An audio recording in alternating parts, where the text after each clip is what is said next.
కృష్ణా జిల్లా గుడ్లవల్లేరు మండలంలోని ఒక గ్రామం డోకిపర్రు.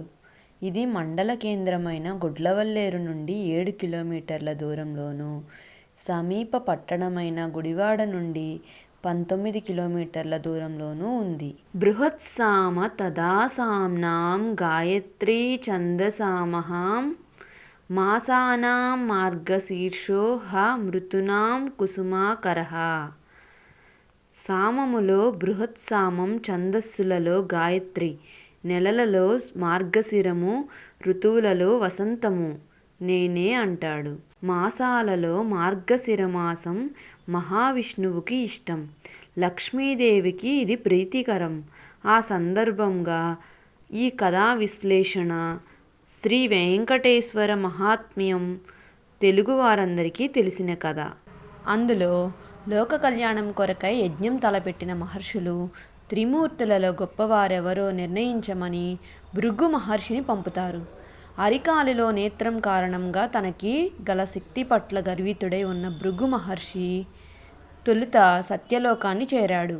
వేదగానం చేస్తూ బ్రహ్మదేవుడు ఆయన గాత్రానికి వీణానాదాన్ని అందిస్తూ సరస్వతీదేవి సంగీతంలో సంలీనులై ఉన్నారు. ఆలుమగలిద్దరూ ఒకే అనుభూతిలో లయించి ఉండగా ఆ అనునాదం అనంతమై విస్తరించింది. భృగురాక వారిని ఆటంకపరచలేదు. దాంతో వారు ఆయన రాకకి స్పందించలేదు. బ్రహ్మకు భూలోకంలో ఆలయాలుండవని శపించిన భృగవు నేరుగా కైలాసానికి వెళ్ళాడు. కైలాసంలో శివపార్వతులు నాట్యంలో లీనమై ఉన్నారు. ఆది దంపతులతో పాటు గణపతి, కుమారస్వామి సహితంగా నంది, భృంగి, రుద్రగణాలు ఆ పారవస్యంలో ఉన్నారు. ఇక్కడ భృగు మహర్షికి స్వాగత సత్కారాలు లభించలేదు. పార్వతీ పరమేశ్వరులు తాళం తప్పకుండా చేస్తున్న నాట్యం సర్వసృష్టికి శృతిలయలై ఉంది. అహంకారరహితుడై ఉంటే భృగు మహర్షి ఆదిదేవుడు నాట్యమాపి తనని పలకరించే వరకు సహజంగా భక్తిగా వేచి ఉండేవాడు. కానీ భృగువుకు అదనపు శక్తి ఉంది, దాని తాలూకు అహంకారమూ ఉంది. కాబట్టి భక్తుడు భగవంతుడి కోసం వేచి ఉండటం కాదు, భగవంతుడే భక్తుడి రాక కోసం మెలకువతో ఉండాలనుకున్నాడు. దాంతో ఆగ్రహాన్ని నిగ్రహించుకోలేక లింగాకృతికే తప్ప పరమేశ్వరుడి రూపానికి అర్చనలుండరాదని శపించి వైకుంఠానికి వెళ్ళాడు. అక్కడ లక్ష్మీనారాయణులు చదరంగ వినోదంలో ఉన్నారు. సత్యలోకంలో బ్రహ్మ, సరస్వతులు హృదయాలు సంగీతభరితమై, కైలాసంలో శివపార్వతుల తనువులు నాట్యగతిలో లయించి ఉన్నారు. వైకుంఠంలో లక్ష్మీ విష్ణువులు మేధస్సు పరంగా చదరంగ క్రీడలో మునిగి ఉన్నారు. సృష్టి స్థితి లయకారులం కదా అని త్రిమూర్తుల్లో ఎవరూ ఇల్లాలితో గడపటానికి టైం లేదు, బిజీగా ఉన్నాం అని అనుకోలేదు. క్రీడా వినోదంలో మునిగి ఉన్న శ్రీహరి, శ్రీదేవిలను చూశాడు భృగువు. అప్పటికే ఆగ్రహం హద్దులు దాటి ఉంది. కాలెత్తి మహావిష్ణువు వక్షస్థలంపై తన్నాడు. గుండెలపై తన్నిన బిడ్డడిని చూసిన తండ్రిలా శాంతంగా చిరునవ్వు నవ్వాడు శ్రీహరి. భృగువుని బుజ్జగిస్తూ అతిథి సత్కారాల్లో భాగంగా అర్ఘ్యపాద్యాలు సమర్పిస్తూ భృగువు అరికాలలోని నేత్రాన్ని చిదిమివేశాడు. అప్పటికీ కానీ భృగు మహర్షి తలకెక్కిన అహంకార మహమ్మారి దిగిపోలేదు. చేసిన తప్పిదాలు తెలిసి రాలేదు. పోగొట్టుకున్న తపశ్శక్తి నష్టం అర్థం కాలేదు. దాంతో దిమ్మ తిరిగి వాస్తవంలోకి వచ్చి పడ్డ భృగువు దుఃఖిస్తూ శ్రీహరి పాదాలపై పడ్డాడు. ఆ పైన పశ్చాత్తాపుడై తపోవనానికి తరలిపోయాడు. అతన్ని ఆశీర్వదించి తిరిగి చూసిన శ్రీహరికి ఎదురుగా శోకమూర్తి అయి శ్రీలక్ష్మి నిలిచి ఉంది.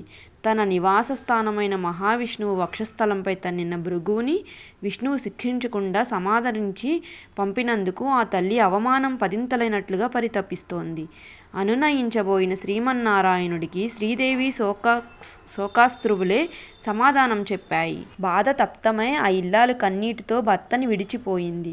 సిరి తనతో ఉన్నప్పుడు సర్వసంపదలతో వైభవమూర్తి అయి విలసిల్లిన శ్రీమన్నారాయణుడు సిరిదేవి విడిచి వెళ్లటంతో దరిద్ర నారాయణుడై అడవులు బట్టి పోయాడు. గుక్కెడి పాలకి పుట్టలో ఉండి పొదుగు వదిలిన గోమాత పుణ్యాన కడుపు నింపుకున్నాడు. దేశదిమ్మరిలా తిరుగుతూ ఒకళ్ళ మాలని చేరినప్పుడు సైతం ఎవరు నాయనా నీవు అంటే ఏ పేరని చెప్పను, ఏ పేరుతో పిలిచినా పలుకుతాను, ఏ ఊరని చెప్పను, అన్ని ఊళ్ళు నావే, సిరియు నుండి తొల్లి ఇప్పుడు తొలగిపోయినది అంటాడు. ఆ తల్లి జాలిపడుతూ, అంతే నాయనా, లోకరీతి. భాగ్యం ఉన్నంతకాలం అందరూ గౌరవిస్తారు. కలిమి కోల్పోయిన నాడు అన్నీ కోల్పోయినట్లే అంటూ కన్నబిడ్డను ఆదరించినట్లు ఆదరిస్తుంది. ఆశ్రమవాసి అయి వరాహమూర్తి అనుమతి పొంది ఆశ్రితుడై జీవిస్తూ ఆకాశరాజపుత్రి పద్మావతిని పరిణయమాడాలనుకుంటే పైసలేవి పెళ్లి చేసుకునేందుకు వడ్డీకి అప్పు తీసుకోవాల్సి వచ్చింది. ఒకప్పుడు సిరి సంపదలకు నెలవైనవాడు కలకంట కంట కన్నీరొలికితే అదీ పరిస్థితి. అందుకే కట్టుకున్న ఇల్లాలి కంట కన్నీరు చిందితే ఆ ఇంటి సంపదలు నిలబడవు అంటారు. అది హిందూ మతం స్త్రీకి, జీవన సహచరికి ఇచ్చిన ప్రాముఖ్యత. అదే కలియుగ దైవం శ్రీ వెంకటేశ్వరుడి కథ మనకి చెబుతుంది. ఇదంతా వదిలేసి ఇప్పుడు చాలామంది శ్రీ వెంకటేశ్వర స్వామితో లంచాల బేరసారాలు చేస్తుంటారు. అందుకే ఒకప్పుడు ఇంట ఆడపిల్ల పుడితే మహాలక్ష్మి పుట్టిందిరా అనేవాళ్ళు. ఆ భావం బలంగా ఉన్నప్పుడు ఆడపిల్ల అని భ్రూణ హత్యలు, శిశుహత్యలు జరగవు. ఇల్లాలి కంటి నీరు ఇంటికి చేటు అనుకుంటే వరకట్నపు చావులు ఉండవు. అయితే ఇక్కడ ఒక హద్దు ఉంది సుమా. ఇల్లాలికి అరిషడ్వర్గాలు అదుపులో లేవనుకోండి, మొగుడి ఆదాయానికి 6 ఖరీదుండే పట్టుకోకలు, పట్టెడు నగలు గట్రా కోరికలతో వేపుకు తింటుంటే అప్పుడు కలకంటి కంట కన్నీరొలికినా కరిగిపోవురా సిరులు అనుకోవటం కష్టం. ఎందుకంటే కోరికల చిట్టా కొండవీటి చాంతాడంత ఉంటే మగాడి బ్రతుకు మటాషైపోతుంది మరి. అంచేత ఇది కోరికల వాస్తవ ప్రపంచంతోనూ భర్త పరిస్థితులతోనూ అనుసంధానమై ఉండే అతివల విషయంలోనే అనువర్తించగలిగేది. ఏమైనా భార్య భావాలని గౌరవిస్తే, ఆమె అవమానాలను తన అవమానంగా భావిస్తే, ఆమె మనస్సును నొప్పించకపోతే, మొత్తంగా ఆమె కంట కన్నీరు చిందకుండా చూసుకుంటే సిరి సుఖ సంతోషాలు ఆ ఇంట స్థిరంగా ఉండిపోతాయి. అందరూ బావుండాలని కోరుకుందాం. సర్వే జనా సుఖినో భవంతు.